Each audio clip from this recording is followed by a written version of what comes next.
बहनों और भाइयों, करवा चौथ केवल एक व्रत नहीं, यह स्त्री के प्रेम, त्याग और विश्वास का उत्सव है। जब एक स्त्री सूर्योदय से लेकर चंद्रोदय तक जल तक ग्रहण नहीं करती, तो यह केवल पति की दीर्घायु की कामना नहीं होती, यह उसकी आत्मा का तप होता है। चंद्रमा के उगने का इंतजार करती हुई वह स्त्री केवल आकाश को नहीं निहार रही होती, वह प्रेम के प्रतीक चंद्र को देख रही होती है। वह जानती है कि यह चंद्रमा ही उसका साक्षी है, जो उसके मौन प्रेम को देख रहा है। पुराणों में कहा गया है कि करवा चौथ का व्रत देवी पार्वती ने स्वयं महादेव के कहने पर प्रारंभ किया था। पार्वती ने यह व्रत शिवजी के दीर्घ जीवन और अखंड सौभाग्य की प्राप्ति के लिए किया था। जब उन्होंने तप किया, तब चंद्रमा ने अपनी शीतल किरणों से उन्हें आशीर्वाद दिया कि देवी, जो भी स्त्री इस दिन मेरे दर्शन कर तप करेगी, उसका सौभाग्य कभी क्षीण नहीं होगा। चंद्रमा को प्रेम का प्रतीक इसलिए कहा गया क्योंकि उसकी किरणें जलती हुई आत्मा को शांति देती हैं। सूर्य की गर्मी हमें जीवन देती है, पर चंद्र की शीतलता हमें भावनाएं देती है।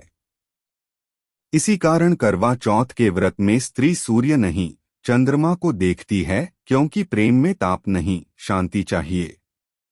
शिवजी कहते हैं, जो प्रेम में जलता है वह अहंकार है, जो प्रेम में पिघलता है वही भक्ति है।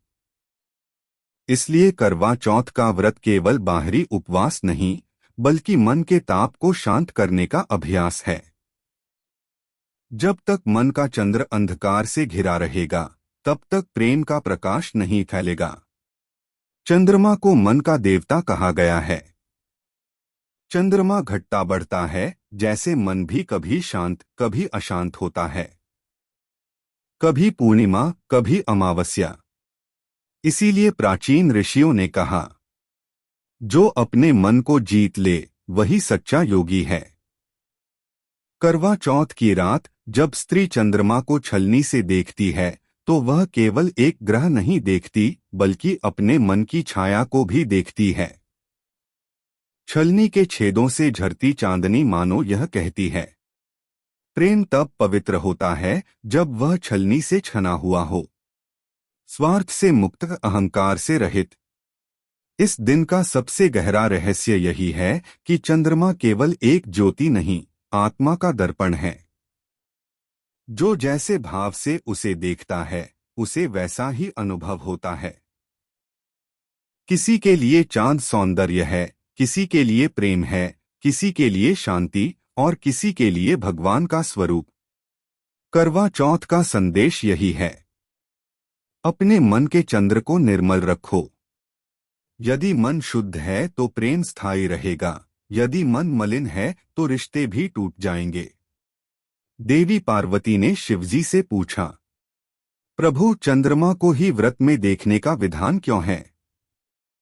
शिव बोले, देवी, क्योंकि चंद्र ही मन का प्रतिनिधि है, और जब मन शांत होता है तभी प्रेम स्थायी होता है। इसलिए जो स्त्री इस दिन धैर्य, विश्वास और भक्ति के साथ उपवास करती है, वह अपने मन को स्थिर करती है और उसी से सौभाग्य की ऊर्जा उत्पन्न होती है। यह केवल पति की दीर्घायु नहीं, बल्कि आत्मा की ऊंचाई की साधना है। करवा चौथ के इस रहस्य का तीसरा आयाम आध्यात्मिक है। प्रेम और भक्ति दोनों की जड़ एक ही है, विश्वास। जैसे नदी बिना स्रोत के नहीं बह सकती, वैसे ही प्रेम बिना विश्वास के नहीं टिकता।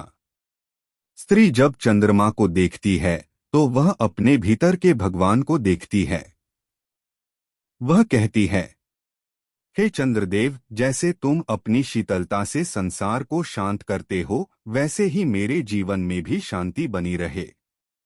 यह व्रत पति के लिए है, लेकिन इसका भाव हर आत्मा के लिए है।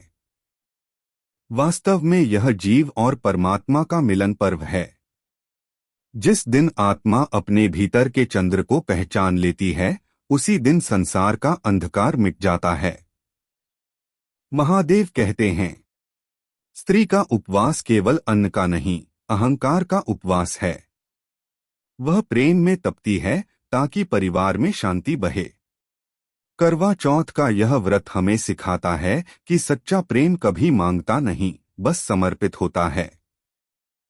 और जब प्रेम समर्पण में बदल जाता है, तब जीवन में करवा नहीं, केवल चौथ यानी चौथी अवस्था आती है, तुरिया अवस्था, जो शांति और दिव्यता की है। इस रात का चांद साक्षी है कि प्रेम की तपस्या कभी व्यर्थ नहीं जाती। जो प्रेम में सच्चा है, उसे भगवान स्वयं आशीर्वाद देते हैं।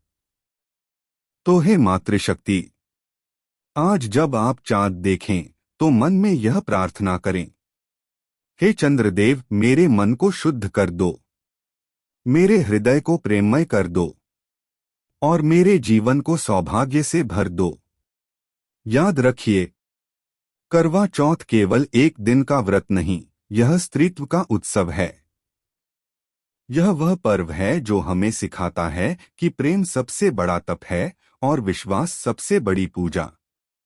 जहां प्रेम है, वहां परमात्मा है। जहां विश्वास है, वहां चंद्रमा है। और जहां भक्ति है, वहां जीवन अमर है। ऐसे ही भक्ति, कथा और उपदेश से भरे वीडियो के लिए हमारे चैनल को सब्सक्राइब करें और भक्ति की इस यात्रा में हमारे संग जुड़े।